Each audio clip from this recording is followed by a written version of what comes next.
When times are good, everybody's a great salesperson, right? When times are tough, you've got to find hunters. If you're in this room, you are in the 4% because you care, because you brought your people here to learn something. Oh my God, that's amazing! Do not do business with people you can't get a hold of. Do not do business with people you can't trust. Do not do business with people that don't answer their phone in a timely manner. Your competitors who are sitting on their butts waiting for it to hail are in the 96%. That's why this is a good time to be in this business. All right, we got to get some coffee in you, some Red Bull, a beer, whatever it takes. We're going to get you guys covered. Hey, I'm really excited to be here with y'all today. It's a great time to be thinking about this idea that Dimitri presented, which is fall in love with your business again. Or if you're new in business, fall in love with your business. And I'm here to tell you, you are in the right business. How many people have ever questioned whether or not they're in the right business before? Oh my gosh, is this roofing thing really for me? Is construction the right space to be in? Let me tell you, it's a fantastic industry to be in. I'm going to paint a little bit of a macro picture why, okay? We're also going to talk a little bit about mindset. Mindset is incredibly important to be successful in business, whatever you're doing. And you are the entrepreneurs of our industry. You are the people out there making it happen, and your mindset will determine so much about your success. So let's dive into it. The first thing I want to sort of talk a little bit about is sort of the last couple of years. Now let's see if this thing will click. There we go. 2022, 2021, think about what we just went through. Has this been a complicated couple of years to be in business? Would you guys agree with that? It's been a complicated couple of years to be a human, right? We've been dealing with COVID and masks and airplane policies and hotels and restaurants not being open. We've been dealing with deaths of family members. We've been dealing with all the crazy stuff happening in our schools. It is what it is. So then you look at the business side of it. How many people have had problems getting materials over the last couple of years? How many people have had problems with their suppliers over the last couple of years? How many people have seen price increases over the last couple of years? How many people have had trouble with labor over the last couple of years, right? How many people are feeling the personal impacts of inflation on their lives? It's a complicated time to be in business. How many people have employees working for them saying, I can't keep up with inflation, I need to get paid more? Does that conversation happen? It's a really complicated time to be in business, okay? But let me tell you, there's different ways to approach this. So one of the ways we can approach this is sort of looking at the universe through sort of the glass half full mentality, all right? I'm going to get this clicker working, all right? The other way is this sort of half empty. You guys have heard this before, right? There's the half empty. How many people know somebody in their life? Raise your hand that's the half empty person. We're always complaining about things. We're always complaining about what could be or what should be or how I'm being shorted, right? That's one way you can approach it, right? We deal with this, we see it. I love the half full people. Raise your hand if you consider yourself a half full kind of person, right? That's a really important thing as a business owner or a sales manager is to be a half full type of person. You've got to be positive. You've got to create a great working environment. Okay, but let me tell you, as a business owner or a manager, you also have to take a different approach. You don't want to be half empty, you want to be half full. But does anybody know the third type of person that we hope you can sort of merge into your personality? Well, it's the realist. You got to have a healthy dose of reality in your business, right? You've got to have people in your business that are willing to challenge the status quo. We don't want what's called toxic positivity, where we never get real about things. Would you guys agree with that? That can be challenging. We need people in our businesses that are the, I think this is P person, right?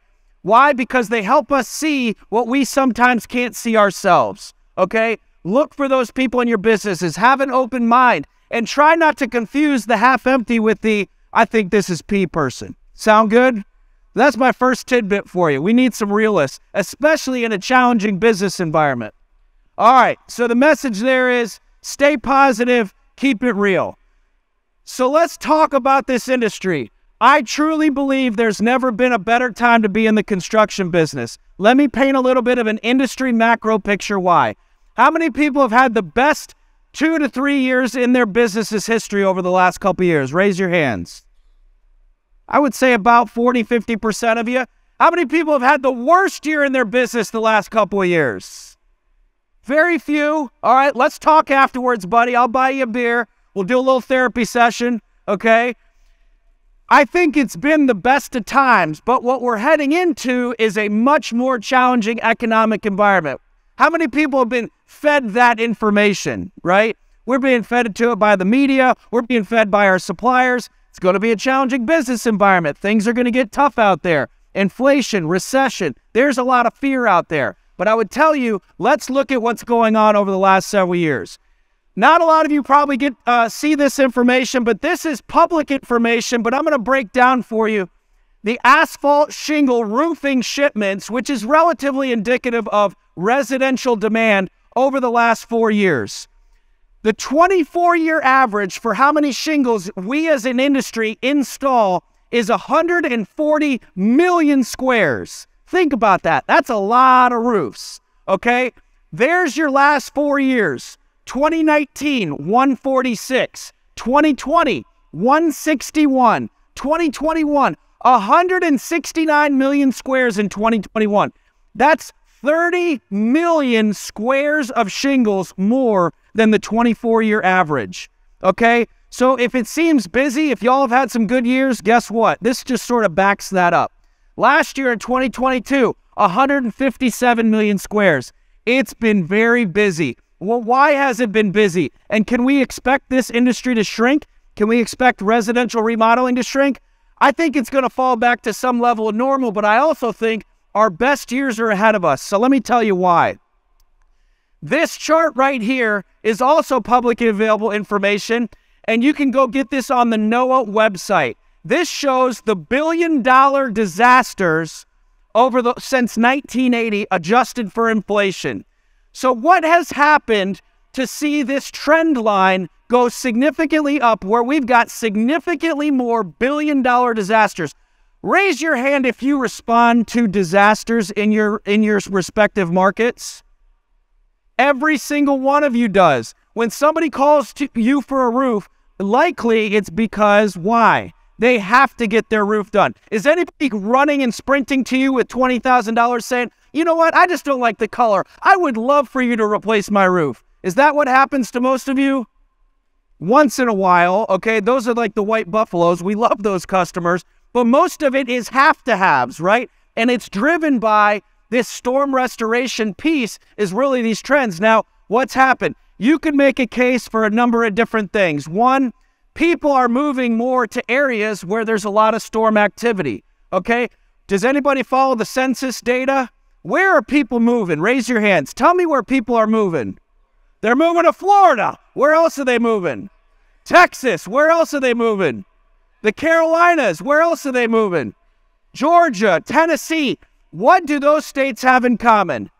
They get absolutely hammered by hurricanes, tornadoes, and hail, okay? So you've got a big trend in population shift into areas that see a lot of storm activity. That's one reason why it's going to continue to go up. The second reason is storm severity. So if you want to buy into the, hey, the storms are getting more severe, it's like a choose your own adventure book, right? But the third thing is contractors have gotten much more sophisticated at doing what?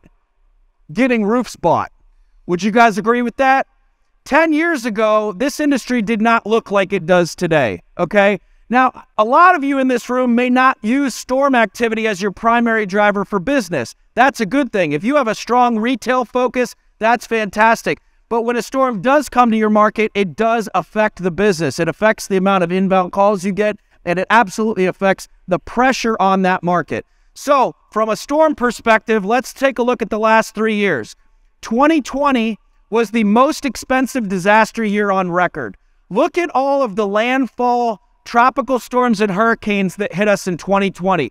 What else happened in 2020? Anybody remember? It's not a trick question. I know we all want to have amnesia. We never want to hear the word again. COVID. What did you all in this room become in 2020? Does anybody know the word? Say it loud. Essential. You found out that you are part of an essential industry. That's what we found out about ourselves in 2020. So let me tell you something. Have you picked the right space to go build your business? Abso-frickin-lutely. We are recession-proof. We are COVID-proof. We are a pandemic-proof. You are proof that this is absolutely an essential service.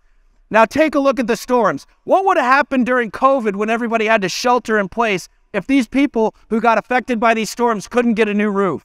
That would have been a problem, right? That's why you're essential, and that's why you're in the right business. 2021, the second most expensive disaster year on record, okay? 4 landfall hurricanes, hailstorms, tornadoes. Anybody from Iowa here? Do I have any Iowans? I see one in the back, a couple over here. You had a thing called a derecho. I had to look that up on Wikipedia. I'm like, what the heck is a derecho, right? So we never know exactly what or where or how it's going to look, but storms come and you respond. That's the power of this business. So this past year, well, it was kind of a down year in 2022. It was only the 5th most expensive disaster year on record, okay? Storms are getting more severe. People are moving to areas that have more storms, and you guys are good at going and making sure that policyholders get made whole for what their policy states. That's why this is a good industry to be in. Now, let me paint a couple other quick pictures. Some of you may have some ties to new construction. How many of you do some work for some builders in your area? Okay, new construction, the last couple of years relative to the prior 10 years was in the tank, okay? We had the big drop-off when things collapsed in 2008. I was a first-time home buyer in 2008. I'm sitting there high-fiving my wife. We got an $8,000 first-time home buyer tax credit, and then the next year, $30,000 of value dropped out of my house. All of a sudden, I had a realization. I thought $8,000 was a lot of money back in 2008. I found out $30,000 is a lot of money in 2009, okay? It's about perspective. The reason I put this up here is we're getting back to a more normalized level of new construction, which is good and healthy for our business. Some of the new construction is just throttled by labor, okay? There's not enough labor out there to build all the homes that we quite frankly need. So I think it's going to be very steady over the next several years. Interest rates are up to 5.5% at this point. Demand's come down a little bit. But guess what? Most homeowners, once we get through this recessionary fear, will realize, prospective homeowners realize 5.5% is still historically a really good deal. How many people bought their first home with an interest rate in the teens? Anybody in here? Nobody did. You did. All right. That's out there. Talk to your parents. Go ask them what their first interest rate on the first home they bought. They'll tell you 14, 15, 17, 18%. That's back when we actually used to save money. That's a great concept, isn't it? Okay. So the other reason why I bring up new construction is this big box right here. How many people in here would say their primary business is retail remodel? Raise your hand if your primary business is retail remodel. That's great. Here's the good news for you. All the homes that were built from the mid-90s all the way to the early 2000s before things dropped off are ready for renovation, okay? This is your opportunity. You don't need to wait for the storm. You don't need to worry about the economy. You need to go sell the dream to these homeowners about why they need to renovate their home, why the exterior of their home is the best place to start, because it's the first thing you see when you drive up. The roof, the siding, the windows, the doors, the gutters. That's what we do. We're exterior contractors. If you happen to be in other trades, I'm about to tackle a kitchen project and I about fell out of my chair when they gave me the range of budget. I said, say what? You know, but this is the industry we're in. Construction, remodeling, renovation. There's a lot of homes that need a lot of TLC. So go get it, right? It's a great time to be in this business. All right.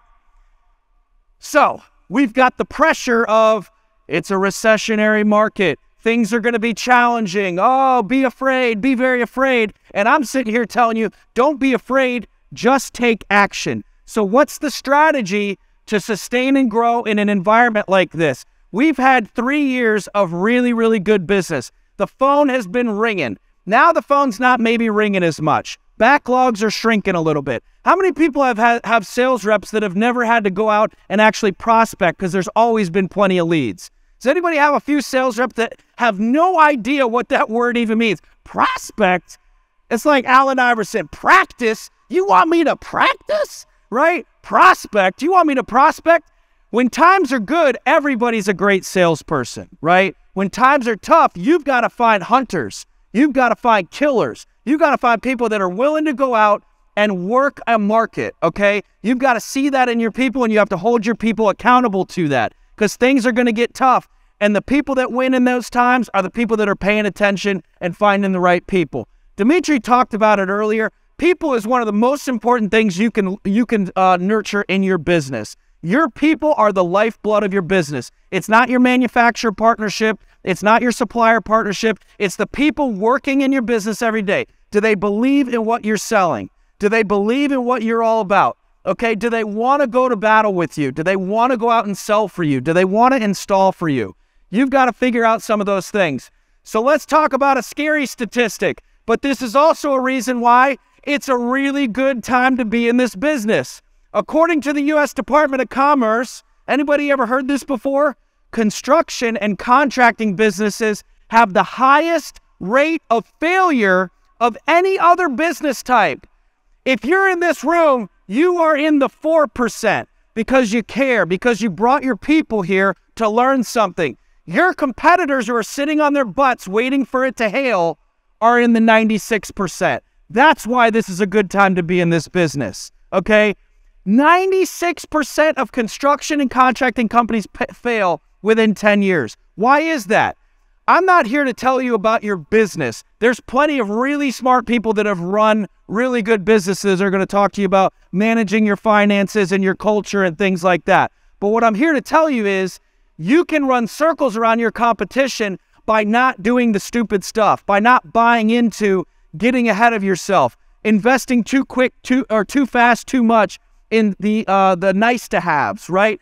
Understanding the value of your marketing spend, looking at each individual sales rep and understanding where do they win and where do they lose and why, and how do I help them get into more winning situations. You got to analyze your business from that perspective.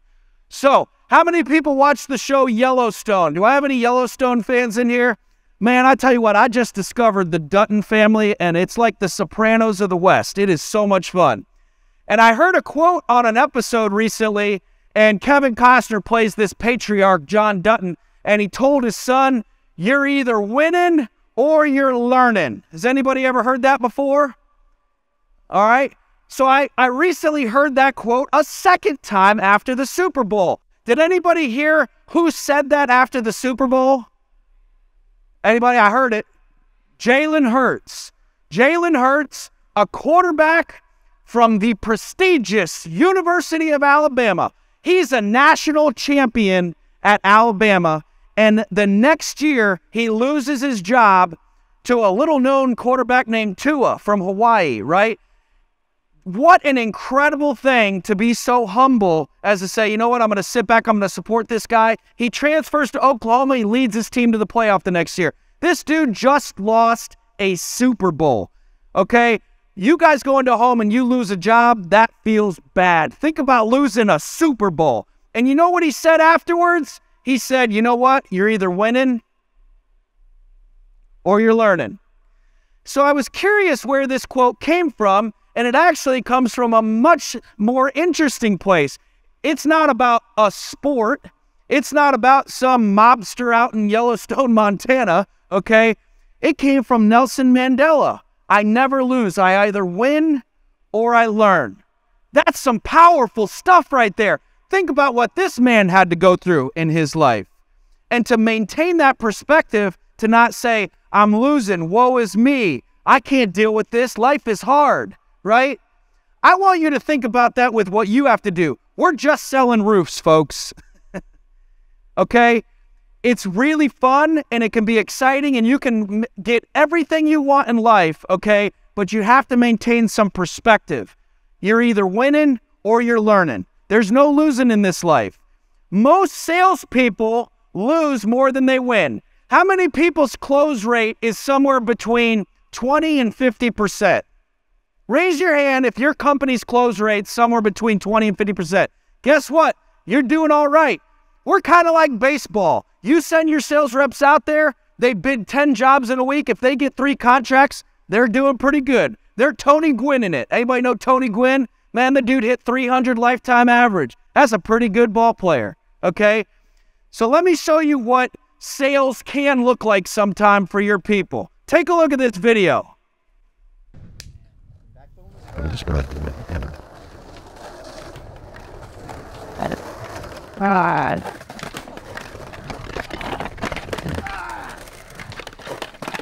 These are your people, folks. They're out there every day. Sales reps, raise your hands and you're out there. You feel like this sometimes? God damn! Oh, I fell again. Oh, my butt. Oh, I should have worn a t-shirt. Oh, jeez. Sales is hard. He just said the F word. Yeah. He banged his head against the wall. Dude is determined. Next fucking try. Next try. No, not so much. Here it is, next time. Oh my God, another one. Oh, it's close to the end. He's gonna get it, guys. It's right here. Here we go. Come on, let's root for it. Let's go. Come on. Oh, oh, damn. Oh, man, he did it again. Oh, I found it. I found it. Oh, wait, watch him. That's it, I found it. That was it. I found it. Did you see what he said? I found it. Watch. Oh my God! That's amazing! Hey, you have got to fail in order to be able to succeed, okay? Don't take your employees' failure out on them. Hug them, embrace them, help them get better, help them see what they can be. Create an environment where they want to work for you because you want them to win through their failure. Take that mindset. You're either winning or you're learning. What did you learn today? You didn't come back with a contract. I know you want to get paid, okay? I know you want to get up on the board. What did you learn today? Help them see what they can't see. That's what the message here is. If you guys are interested in more information about how we learn, I encourage you to go to a guy's website named Trevor Reagan. It's called the Learner's Lab. And he teaches this concept of how you need to think about how we learn. You're either a jungle tiger or you're a zoo tiger. What do you think the zoo tiger expects every day? They expect to get fed. They expect the zookeeper to come in with a nice juicy steak. And guess what? They do. Does that zoo tiger learn a whole lot? No. What does the jungle tiger have to do every day? They have to hunt. You remember what I said earlier? We need hunters. In this business environment, you need killers. You need hunters. You need people that need to go out and learn and fail and learn and try and then win. Okay? That's how you're going to create a successful business in times that are challenging like the ones that are coming up. So I've got 3 minutes left, and I'm going to give you 5 quick strategies. Okay? A few things to think about. Strategy number 1. Don't behave like a commodity. I heard Marcus Sheridan talk about this in a different kind of way, and he's 100% right. You need to understand and learn what your competitors are doing or not doing, and you need to figure out how to do something that's going to get the attention of your prospects in a deeper and better way. Don't behave like a commodity. Let me tell you about 4 commodity products and 4 companies that bucked that trend. A computer, a telephone to make a phone call. Does Apple view an iPhone as a telephone to make a phone call? Not so fast. Starbucks, it's not a cup of coffee, it's a $6 experience, okay? 70% of you bought Starbucks this week, okay? You're laughing, but you literally could have gone to Hampton Inn and got a free cup of coffee, but you spent $6 in a Starbucks line, okay?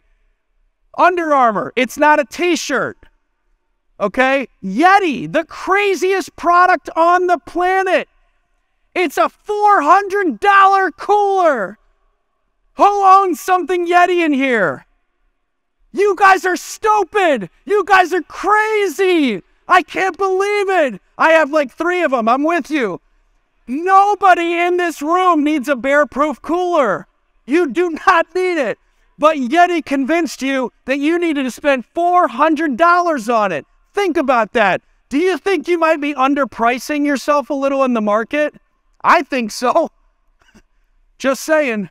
Because 96% of the people you're worried about their bid are going to fail. We just covered that, right? Your price is probably a little too low.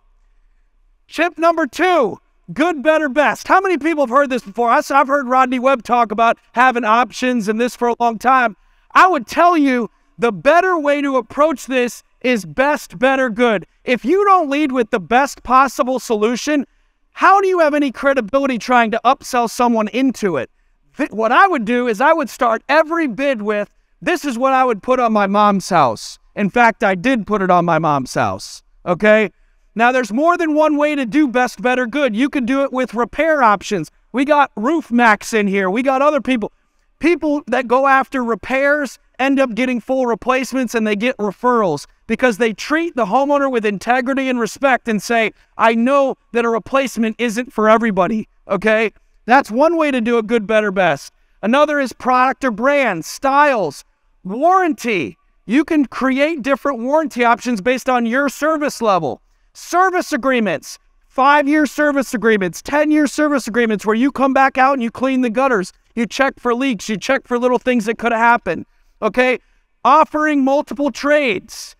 Okay? That's really, really important. I'm going to talk about that in one second. Strategy number 3, I told you these will be quick. Train your salespeople to create urgency in the home. I don't want you to go become the high-pressure salesperson that sits in there and says, I'm not leaving until we sign a contract. I don't think that's terribly effective, personally, but you can create urgency by talking about what can happen if they don't do that project now. You can create urgency by offering financing and making the job more affordable for them. There's lots of ways you can train your sales reps to create urgency. Tip number 4, diversify your business. How many people would say they are primarily strong in storm restoration, insurance business? Okay? What happens when the storm doesn't come? You've either got to chase it, okay, or you've got to scale your business back. Either one of those things is fine. If you want a local business, though, you need to have a retail focus. You need to have a strategy for getting roofs that otherwise contractors would not be knowing about, would not be replacing. Diversify. Look at multifamily, not just single family. Get involved with some local builders. There's lots of ways to diversify your business.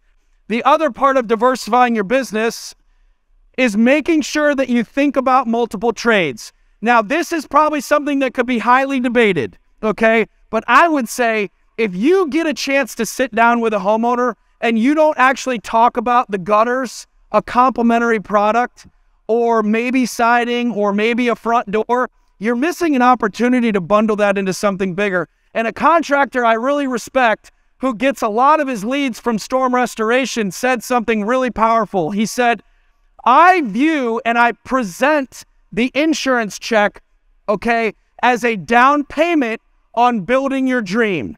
And I get an average of 3 trades per job. I don't view it as a free roof.